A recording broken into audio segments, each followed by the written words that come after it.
UP BJP में क्या चल रहा है, इसकी चर्चा हर तरफ हो रही है। सब लोग एक ही सवाल पूछ रहे हैं, क्या यूपी बीजेपी में ऑल इज वेल है? यानी कि क्या यूपी बीजेपी में सब कुछ ठीक है? आखिर इस सवाल की जरूरत क्यों पड़ रही है? तो लगातार हम चर्चा कर रहे हैं इसको लेकर कि जिस तरीके से लोकसभा में चुनाव में जो हार हुई थी उत्तर प्रदेश में भाजपा की, जो सीटों में कमी आई थी, यानी कि आधे से जो 2019 के मुकाबले आधे से लगभग जो है के आसपास सीटों पे जो है भारतीय जनता पार्टी सिमट गई थी। उसके बाद लगातार जो है अलग अलग लोगों के अलग अलग बयान आ रहे थे और सीधे तौर पर निशाना जो है उत्तर प्रदेश सरकार के ऊपर ही साधा जा रहा था। लेकिन मामला तब बिगड़ा जब उत्तर प्रदेश में बीजेपी कार्य समिति, यूपी बीजेपी कार्य समिति की बैठक थी और वहां पे केशव प्रसाद मौर्य ने संगठन वर्सेस सरकार पर अपना बयान दिया।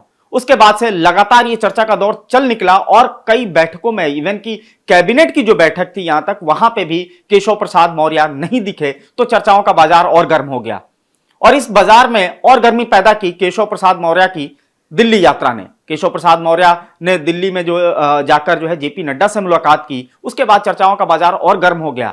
अभी कुछ दिन पहले ही जो उत्तर प्रदेश के मुख्यमंत्री योगी आदित्यनाथ भी दिल्ली गए थे और पहले उन्होंने एक बैठक में हिस्सा लिया। उसके बाद वहां पे तमाम जो उत्तर प्रदेश के साथ साथ भारतीय जनता पार्टी शासित राज्यों के जो मुख्यमंत्रियों की बैठक थी उसमें भी वो हिस्सा हुआ है। वहां पे केशव प्रसाद मौर्य जरूर साथ में दिखे, दोनों डिप्टी सीएम साथ में थे।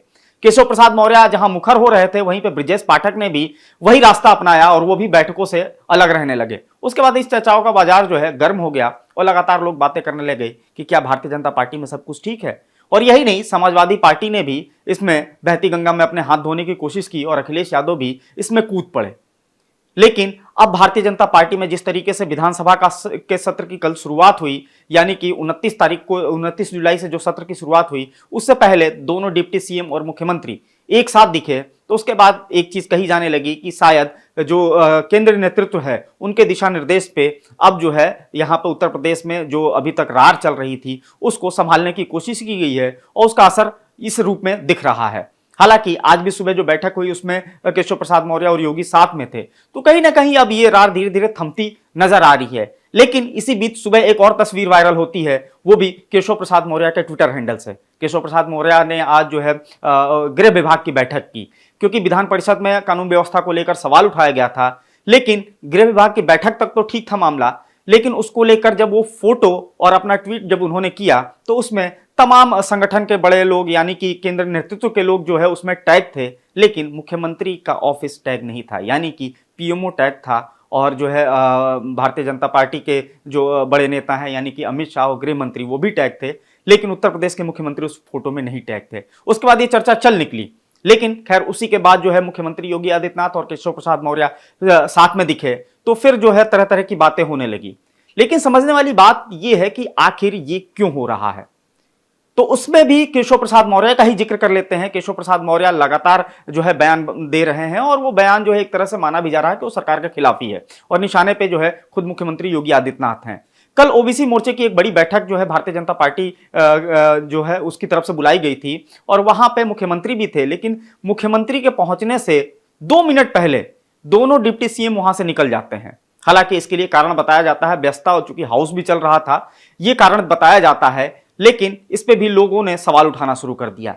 और उसी बैठक में जब संबोधित कर रहे थे कार्यकर्ताओं को केशव प्रसाद मौर्य, तो उन्होंने साफ तौर पे कहा कि संगठन चुनाव जीतता है, यानी कि पार्टी चुनाव जीतती है, कि ना कि सरकार चुनाव जीतती है। तो इसके भी अपने मायने निकाले जाने लगे। लेकिन कुल मिलाकर देखा जाए तो आने वाले समय में उपचुनाव है और जिस तरीके से संगठन वर्सेस सरकार का यह मामला चल रहा था, यह भी केंद्र नेतृत्व को समझ में आ गया कि ये ज्यादा दिन तक चलेगा तो उसमें नुकसान पूरी की पूरी पार्टी का है। यही वजह थी कि जब मुख्यमंत्री योगी आदित्यनाथ और दोनों डिप्टी सीएम जब दिल्ली पहुंचे थे नीति आयोग की बैठक में हिस्सा लेने, उसके बाद भारतीय जनता पार्टी की जो बैठक हुई उसमें सीधे तौर पर निर्देश दिया गया कि, और उसके बाद जो है उत्तर प्रदेश के जो भारतीय जनता पार्टी के अध्यक्ष हैं उनका भी बयान सामने आया। उसमें सीधे तौर पे कहा गया कि 2027 का चुनाव भी मुख्यमंत्री योगी आदित्यनाथ के चेहरे पे ही लड़ा जाएगा, यानी उन्हीं के नाम पे लड़ा जाएगा। तो कहीं ना कहीं केंद्र नेतृत्व की तरफ से लगातार जो है इसको थामने की कोशिश हो रही है। और अब धीरे धीरे लग रहा है कि जिस तरीके से दोनों डिप्टी सीएम और मुख्यमंत्री एक साथ बैठकों में दिखने लगे हैं, तो उम्मीद है कि जल्द से जल्द जो है इस पर जो लगाम लग जाएगी, यानी कि जो रार चल रही है वो खत्म कर दी जाएगी। लेकिन सवाल यह है कि अभी तो रार खत्म हो जाएगी, लेकिन उसके बाद क्या?